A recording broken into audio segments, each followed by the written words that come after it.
Ini adalah tindakan yang perlu diambil secara bertahap dan tegas.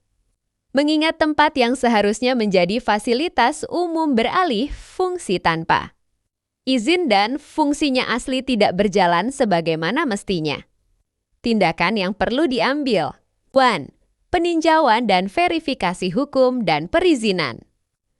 Cek dan pastikan status kepemilikan tanah dan bangunan.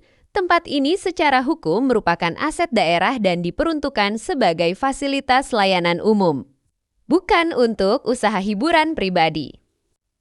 Periksa apakah ada izin perubahan fungsi bangunan dan izin usaha yang sah dari instansi berwenang. Jika tidak ada, maka kegiatan yang berlangsung adalah ilegal dan harus ditindak sesuai aturan hukum yang berlaku.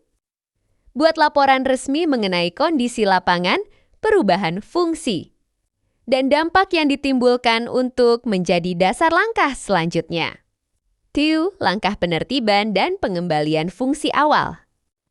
Sampaikan peringatan resmi kepada pihak pengelola dan pengusaha untuk menghentikan penggunaan bangunan untuk kegiatan di luar fungsi yang ditetapkan, serta memberi batas waktu untuk mengosongkan tempat jika memang tidak sesuai peraturan. Jika tidak ditindaklanjuti, lakukan penertiban bersama instansi terkait Dinas Perhubungan, Dinas Perdagangan Andean, Kepolisian, dan Satpol PP untuk menghentikan kegiatan usaha yang tidak berizin. Lakukan perbaikan dan pemulihan fasilitas agar bisa kembali digunakan sebagai terminal penumpang dan layanan transportasi umum sesuai rencana awal. 3. Penataan dan pengelolaan baru. Susun dan terapkan aturan pengelolaan yang jelas.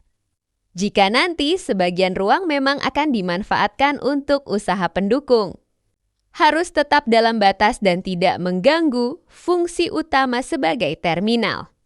Semua kegiatan tambahan harus memiliki izin resmi dan diawasi secara ketat. Tentukan tugas dan tanggung jawab pengelola, buat jadwal petugas, serta buat aturan penggunaan tempat agar tidak terjadi penyimpangan lagi di masa depan. Sosialisasikan kepada warga dan pengguna jasa mengenai rencana pengembalian fungsi dan tata cara penggunaan tempat, agar masyarakat juga ikut mengawasi dan mendukung pengelolaan yang baik. 4. Pengawasan dan pengendalian jangka panjang. Buat jadwal pemeriksaan dan pengawasan rutin untuk memastikan tidak ada lagi perubahan fungsi atau penggunaan yang menyimpang. Libatkan tokoh masyarakat dan warga sekitar untuk ikut serta mengawasi, agar jika terjadi pelanggaran bisa segera dilaporkan dan ditindak.